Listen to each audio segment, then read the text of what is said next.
Hello बच्चों, तो हमारा चैप्टर चल रहा था फाइनेंशियल स्टेटमेंट। फाइनेंशियल स्टेटमेंट के अंदर ना देखो हमने ट्रेडिंग अकाउंट सीख लिया। सबसे पहले लेक्चर के अंदर मैंने आपको ट्रेडिंग अकाउंट सिखाया था। ट्रेडिंग अकाउंट के अंदर आंसर में हमारा ग्रॉस प्रॉफिट आता है, ठीक है। अब इस ग्रॉस प्रॉफिट की हेल्प से हम बनाएंगे profit and loss account. Trading account के अंदर आंसर में जो ग्रॉस प्रॉफिट आता है ना, उस ग्रॉस प्रॉफिट को सबसे पहले आपको यहां लिखना है, by gross profit brought down. यहां पर ग्रॉस प्रॉफिट ब्रॉट डाउन आ जाएगा, ठीक है। तो जो ग्रॉस प्रॉफिट यहां पर आएगा, अगर आपको ट्रेडिंग अकाउंट याद है, हम यहां पर एक्सपेंस लिखते थे, उन एक्सपेंस का नाम होता था डायरेक्ट एक्सपेंस, ठीक है। तो डायरेक्ट एक्सपेंस के अलावा दूसरे एक्सपेंस होते हैं इनडायरेक्ट एक्सपेंस। तो प्रॉफिट एंड लॉस अकाउंट के अंदर इधर आते हैं आपके टू इनडायरेक्ट एक्सपेंस, ठीक है। इनडायरेक्ट एक्सपेंस आएंगे आपके प्रॉफिट एंड लॉस अकाउंट के अंदर यहां पर, और इधर आएगी indirect income.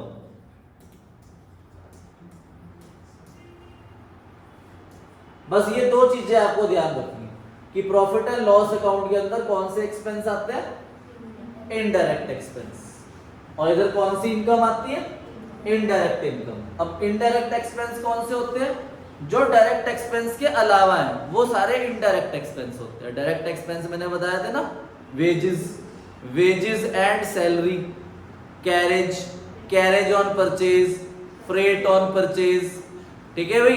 Carriage inward, carriage outward नहीं आता, कैरेज आउटवर्ड यहां आएगा, क्योंकि वो कौन सा एक्सपेंस होता है, इनडायरेक्ट एक्सपेंस होता है, ठीक है भाई।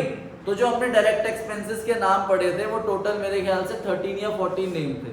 तो उसके अलावा जितने भी एक्सपेंस है वो सारे क्या है, इनडायरेक्ट एक्सपेंस है। तो इनडायरेक्ट एक्सपेंसेस बहुत सारे, तो वो हम याद नहीं कर सकते। आप आओ अपनी बुक में पेज नंबर 20.16, तो पेज नंबर 20.16 में हमें इनडायरेक्ट एक्सपेंसेस के नाम दिए हुए हैं बहुत सारे। देखो सैलरी, सैलरी एंड वेजेस, वहां पे हमने पढ़ा था वेजेस एंड सैलरी। वेजेस अगर पहले होगा तो वो कौन सा एक्सपेंस होगा, डायरेक्ट, ठीक है भाई। और अगर पहले वर्ड सैलरी आ जाएगा तो वो कौन सा एक्सपेंस होगा, इनडायरेक्ट। तो ये सारे इनडायरेक्ट एक्सपेंस है। देखो ऑफिस एक्सपेंस में आ गया salary, salary and wages, rent, rates and taxes, printing and stationery, postage, lightning, insurance premium, telephone charges, legal charges, audit fees, travelling expense, establishment expense, trade expense, general expense, ये सारे हमारे office expense है। और ये कौन से expense है, indirect. उसके बाद सेलिंग एंड डिस्ट्रीब्यूशन एक्सपेंस में आ गया कैरेज आउटवर्ड। डायरेक्ट एक्सपेंस में हमने पढ़ा था कैरेज इनवर्ड या सिंपल कैरेज, ठीक है। अगर सिंपल कैरेज लिखा है तो भी वो डायरेक्ट है, कैरेज इनवर्ड लिखा है तो भी वो डायरेक्ट है, ठीक है। पर अगर कैरेज आउटवर्ड है तो वो क्या है, या कैरेज ऑन सेल।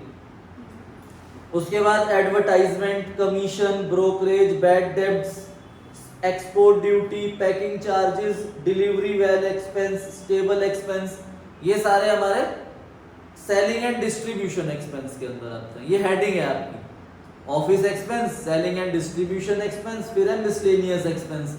इसमें आ गया discount allowed, repair, depreciation, interest, debit मतलब ये वो इंटरेस्ट है जो हम लोन पे पे करते हैं। जैसे हमने बैंक से लोन लिया तो बैंक पे हम इंटरेस्ट पे करेंगे ना, तो ये एक्सपेंस है।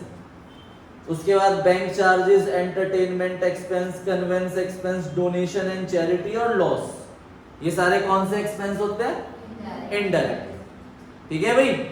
जो हमने पिछली वीडियो में पढ़ा था वहां हमने तीन एक्सपेंस, दो एक्सपेंस और पढ़े थे, ऑपरेटिंग एक्सपेंस और डायरेक्ट एक्सपेंस।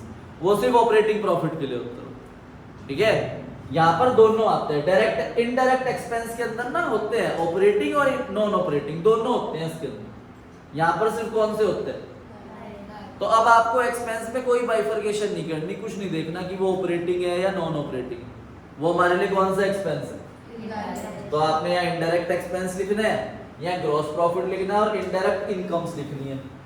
अब डायरेक्ट इनकम कोई नहीं होती, सिर्फ एक होती है जो यहाँ पर आता था, सेल। सेल होती है डायरेक्ट इनकम।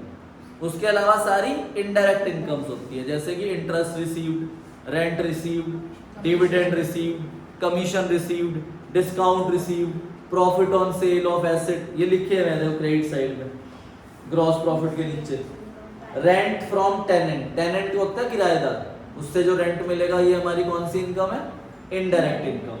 रेंट क्रेडिट लिखा आ जाए वर्ड अगर, तो ये भी हमारी इनडायरेक्ट इनकम है। Discount received, commission received, interest on investment, dividend on share, bad debts recovered, profit on sale of asset, income from other sources, miscellaneous income, ये सब हमारी क्या हो जाएगी, इनडायरेक्ट इनकम्स। तो हमें इधर का सम करना है और इधर का सम करना है, तो यहां पर आंसर में आता है टू नेट प्रॉफिट।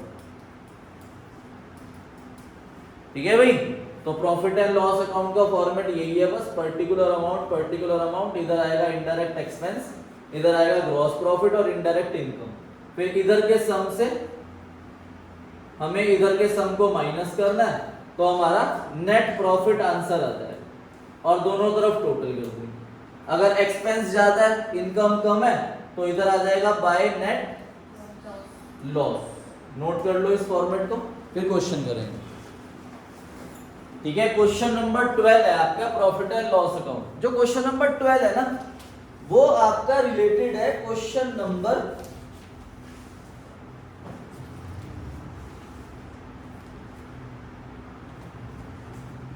नहीं, चलो क्वेश्चन नंबर 12 करते हैं।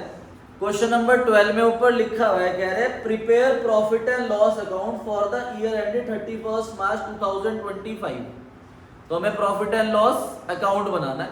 इन्होंने देखो हमें ग्रॉस प्रॉफिट दिया हुआ है सबसे इधर स्टार्टिंग में 8,70,000। ठीक है, ग्रॉस प्रॉफिट हमारे पास है, ये वाली फिगर दे रखी है ग्रॉस प्रॉफिट। बनाओ अपनी कॉपी में फॉर्मेट,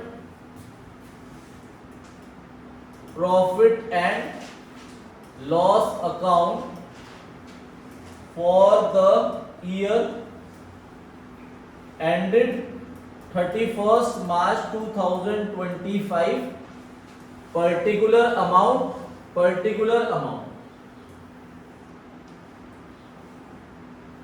ठीक है, पर्टिकुलर अमाउंट आप लिख लेना, ये डेबिट साइड होगी और ये क्रेडिट साइड होगी। तो सबसे पहले मैंने यहां पर by gross profit brought down लिख दिया 8,70,000।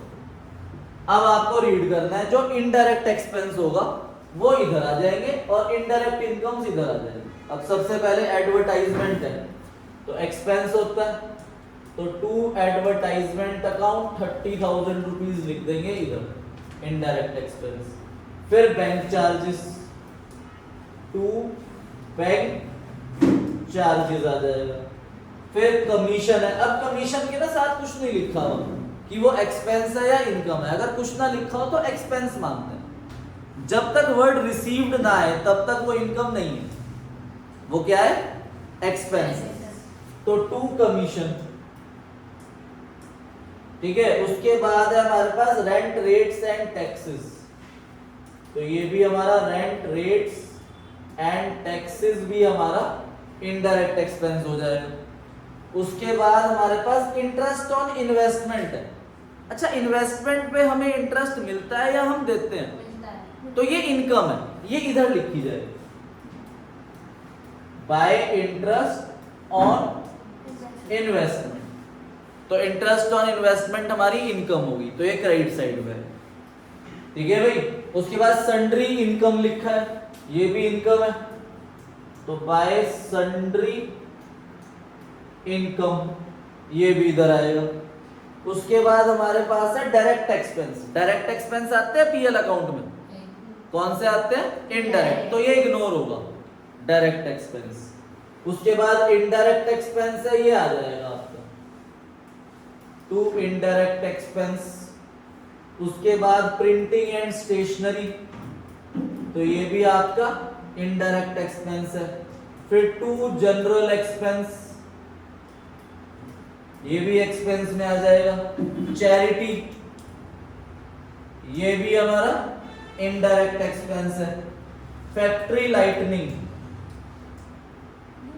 ये नहीं आएगा क्योंकि ये क्या है, फैक्ट्री का एक्सपेंस है, तो फैक्ट्री लाइटनिंग जो है ये डायरेक्ट एक्सपेंस, इनडायरेक्ट हो, यहां पर सिर्फ इनडायरेक्ट एक्सपेंस आते हैं।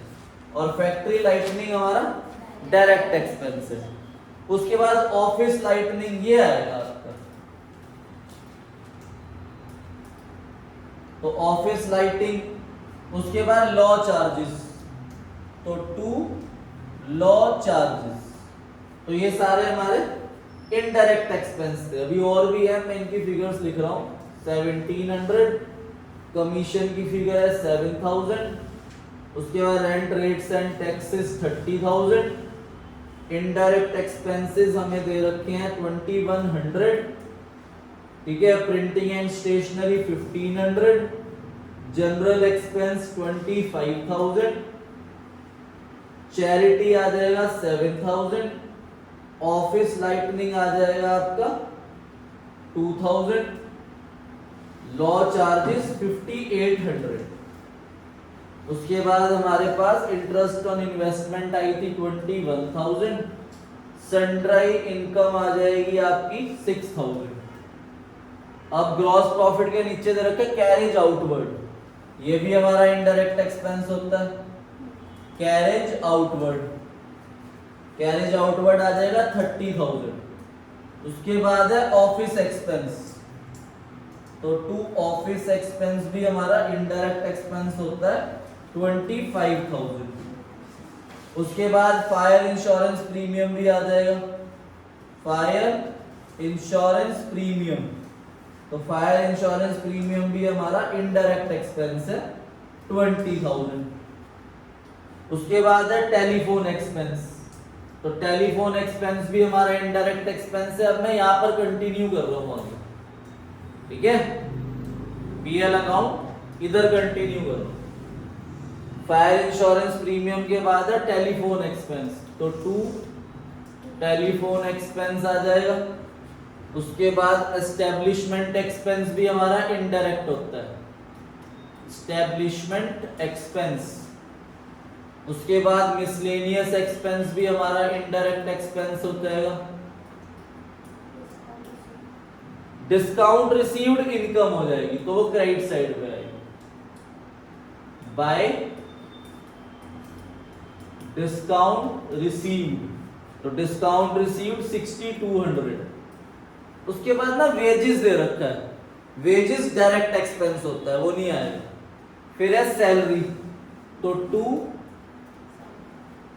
सैलरी, ये भी इनडायरेक्ट एक्सपेंस है। फिर 2 रिपेयर, ये भी हमारा इनडायरेक्ट एक्सपेंस है। कमीशन के ना आगे क्रेडिट लिखा हुआ है, क्रेडिट साइड मतलब इधर लिखना है, मतलब ये इनकम है। तो बाय कमीशन क्रेडिट मतलब इनकम, या तो क्रेडिट वर्ड हो या फिर रिसीव्ड वर्ड हो, तभी वो इनकम है।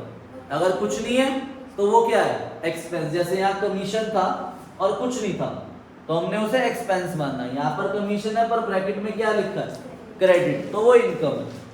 तो 1800 रुपीज, ठीक है। टेलीफोन एक्सपेंस है आपका 13,500, एस्टेब्लिशमेंट एक्सपेंस है आपका 2500, मिसलेनियस एक्सपेंस है आपका 7100, सैलरी आपने दिया 90,000 एंड रिपेयर इज 6200। अब आप दोनों तरफ का टोटल करोगे, ठीक है। तो दोनों तरफ का टोटल करोगे तो आपका एक्सपेंस का टोटल कम आएगा और इनकम का टोटल ज्यादा आएगा। तो 8,70,000 प्लस 21 हो गया 891, 897, 897 प्लस 6 हो गया आपका 2,03,000, 2,04 और 5, तो 9,05,000 होना चाहिए इधर का सम, ठीक है भाई। तो इधर एक्सपेंसेस का सम करो, आप बताओ मुझे कितना आ रहा है। तो इधर का टोटल करा हमने 3,06,400 और इधर 9,05,000, तो माइनस करके हमारा net profit transfer to capital account कितना आया, 5,98,600। तो ये हमारा profit and loss account. Trading account भी हमने सीख लिया, प्रॉफिट एंड लॉस अकाउंट भी सीख लिया। ट्रेडिंग अकाउंट के अंदर जो एक्सपेंस आते हैं वो कौन से होते हैं, direct expense. Profit and loss account के अंदर जो एक्सपेंस होते हैं वो कौन से होते हैं, इनडायरेक्ट एक्सपेंस। अब एक तीसरी चीज भी और बनाती है, एक प्रोप्राइटरशिप। 3 टाइप की ऑर्गेनाइजेशन होती है हमारे बिजनेस की। सिंगल पर्सन बिजनेस कर रहा है तो उसे बोलते हैं प्रोप्राइटर। 2 या 2 से ज्यादा बंदे मिलकर बिजनेस कर रहे हैं तो उसे पार्टनरशिप बोलते हैं। वो हम 12th में सीखेंगे, पूरी बुक है उसके ऊपर, ठीक है। और तीसरी होती है कंपनी। कंपनी बनाती है statement of profit and loss, ठीक है। तो ट्रेडिंग अकाउंट और प्रॉफिट एंड लॉस अकाउंट ये दोनों चीजें बनाती हैं सिर्फ हमारी सोल प्रोप्राइटरशिप या पार्टनरशिप हो, ठीक है। कंपनी नहीं बनाती ट्रेडिंग और प्रॉफिट एंड लॉस अकाउंट, अपनी हेल्प के लिए बना ले तो बना ले, पर उन्हें कंपनीज एक्ट ने बोला हुआ है कि आपको statement of profit and loss बनाना है और बैलेंस शीट बनानी है। तो अब हमने एक चीज और सीखनी है। 3 चीजें बनाती है प्रोप्राइटरशिप। सबसे पहले हमने क्या सीखा था? ट्रेडिंग अकाउंट, ठीक है भाई। उसके बाद हमने क्या सीखा था अभी? Profit and loss account. तीसरी चीज बनाते हैं हम बैलेंस शीट।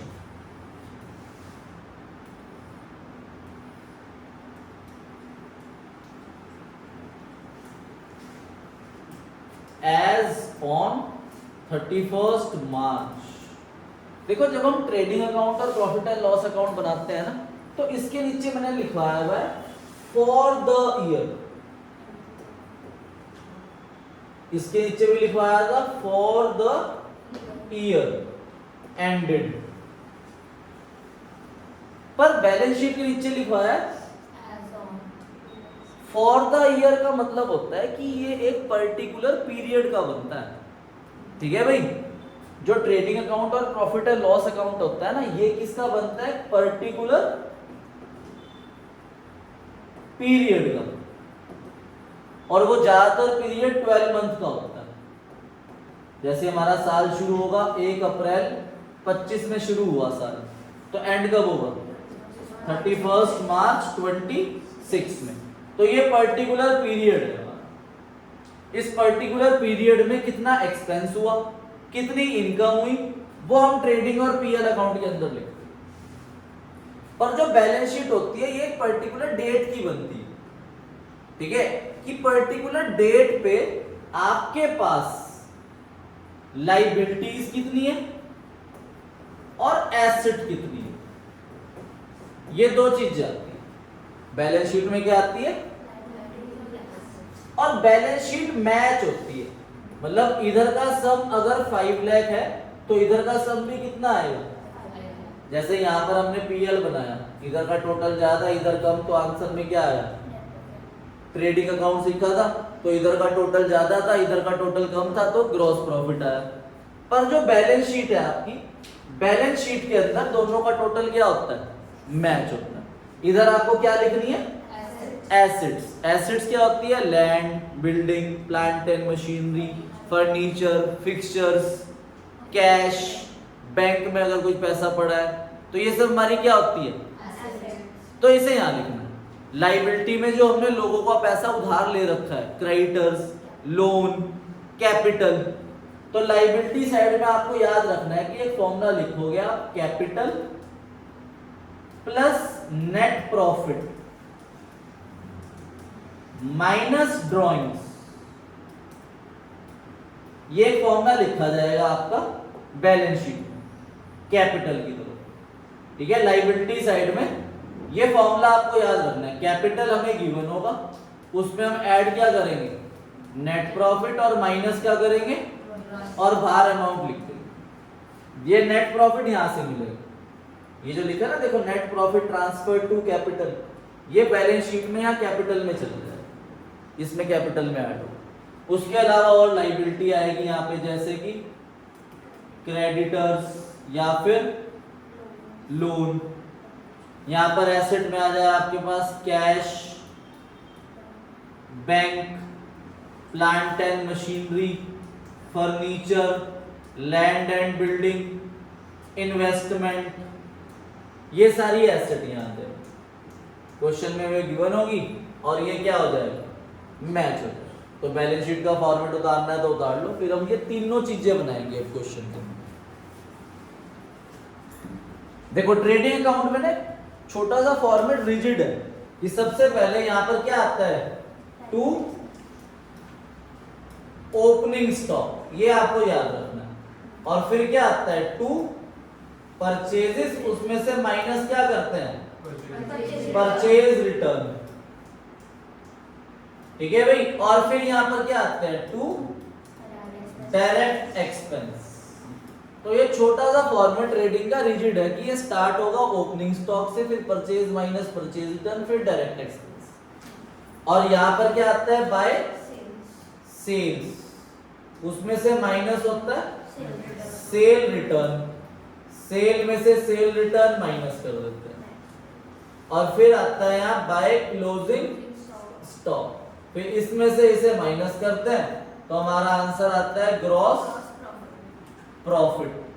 ये ग्रॉस प्रॉफिट को यहां रखेंगे, बाय ग्रॉस प्रॉफिट। फिर यहां कौन से एक्सपेंस आते हैं, इनडायरेक्ट एक्सपेंस। और यहां कौन सी इनकम आती है, इनडायरेक्ट इनकम।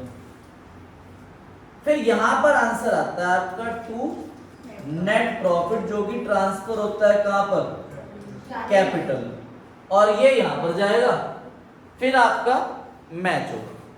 तो अब हमें trading, profit and loss account और बैलेंस शीट बनाने के लिए एग्जाम के अंदर इस चैप्टर में से नहीं आता क्वेश्चन, पर इससे जो अगला चैप्टर है ना, फाइनेंशियल स्टेटमेंट विद एडजस्टमेंट, उस चैप्टर में से आता है।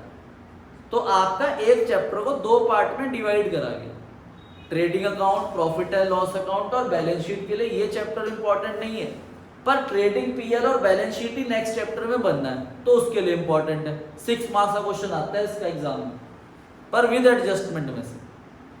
तो पर हमने इस चैप्टर के अंदर जो स्टार्टिंग में फॉर्मूले पढ़े थे, कॉस्ट ऑफ गुड्स सोल्ड का, एडजस्टेड परचेज का, ठीक है, ग्रॉस प्रॉफिट, ऑपरेटिंग प्रॉफिट, ये वाले इस चैप्टर के लिए बड़ा इंपॉर्टेंट है। तो 3 मार्क्स में या 4 मार्क्स में क्वेश्चन आपको जरूर मिलेगा उस फॉर्मूले में से, ठीक है।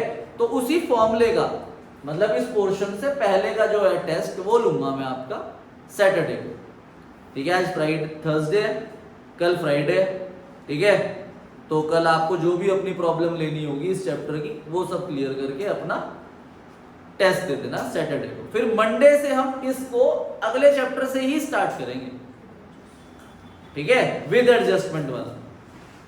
आई बात है। और वो चैप्टर आपका फाइनल्स में आना है, मतलब अभी जो आपके स्कूल में PA2 होंगे उसमें सिर्फ फाइनेंशियल स्टेटमेंट तक आएगा, उस फॉर्मूले तक का। तो ट्रेडिंग, पीएल और बैलेंस शीट अगर आप मुझे कहोगे तो मंडे से वो चैप्टर स्टार्ट कर दूंगा। वरना उससे पहले एक और चैप्टर है इजी, बहुत छोटा सा, वो आप कहोगे तो वो वाला करा दूंगा। तो जो आप कहोगे वो वाला चैप्टर स्टार्ट करा दूंगा आपका मंडे, ठीक है। Okay, bye bye.